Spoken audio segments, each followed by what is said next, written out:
کیا آپ جانتے ہیں کہ لاہور کی گلیوں کے نیچے 2000 سال سے زیادہ کی تاریخ دفن ہے؟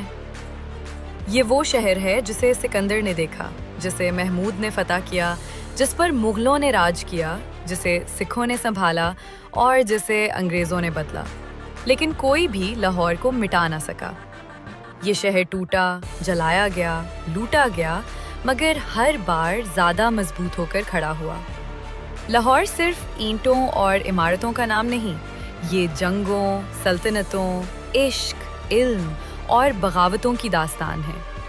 آج ہم آپ کو لے چلیں گے لاہور کی اس تاریخ میں جس کے بارے میں کتابیں خاموش ہیں، کہ یہ شہر کب اور کیسے وجود میں آیا، کس نے اسے بنایا اور کیوں ہر دور میں یہی شہر تاریخ کا مرکز بنا۔ اگر آپ لاہور کو جانتے ہیں تو یہ ویڈیو آپ کی سوچ بدل دے گی۔